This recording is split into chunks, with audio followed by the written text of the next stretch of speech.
สวัสดีเพื่อนๆทุกคนมื้อนี้หมาน้อยมันก็ได้สร้างวีรกรรมให้เฮ็ดไว้หกจะว่าเฮ็ดหยังทำความสะอาดอาทิตย์นึงก็สิเฮ็ดเที่ยนึงล่ะบริเวณรอบนอกบ้านเฮ็ดทุกมื้อก็สิเฮ็ดบ่ไหวเนาะพี่น้องเนาะ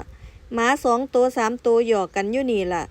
ตอนแรกก็มีอยู่3ตัวแต่ตอนนี้หายไปแล้วตัวนึงปรากฏว่าเหลืออยู่2ตัวสันนิษฐานอย่างเดียวเวลามันหายไปก็แสดงว่าเพิ่นเอายามาเบื่อนั่นล่ะเนาะบ่ต้องคิดหยังหลายเป็นหยังเวลานํหาหมาบ่เห็นข่อยถ้าข่อยคิดว่าหมาถูกเบื่อเพราะว่าเพิ่นบอกข่อยแล้วว่าให้ล่ามหมาไว้บ่ให้หมาแล่นเข้าไปในป่ามันป่าอ้อยเพิ่นจักกี้ข่อยก็ยอมรับอยู่เนาะเพราะว่าหมามันโตใหญ่แล้วมันแล่นไปป่ามันไปหยอกกันเฮ็ดให้มันเพิ่นหักอันนี้ข่อยยอมรับแต่ว่าเดี๋ยวนี้หมาใหญ่มันบ่มีแล้วเด้เพิ่นเบื่อไปแล้วเพิ่นเบื่อมันเสียชีวิตไปแล้วอันนี้มันเป็นหมาน้อยๆเด้อหมาพันธุ์น้อยๆต่ำๆข่อยก็เลี้ยงไว้เป็นหมู่ว่าอยู่ฟาร์มกบมันนั่นกว้างขวางดีข่อยก็เลยเอามาเลี้ยงหมาที่เอามาเลี้ยงนี่บ่แม่นหมาเอามาแต่ไสเด้อพี่น้องหมาเอามาแต่วัดหมาวัดกับหมาโรงเรียนคนก็เอามาปล่อยวัดคนเลี้ยงบ่ได้แอบเอามาปล่อย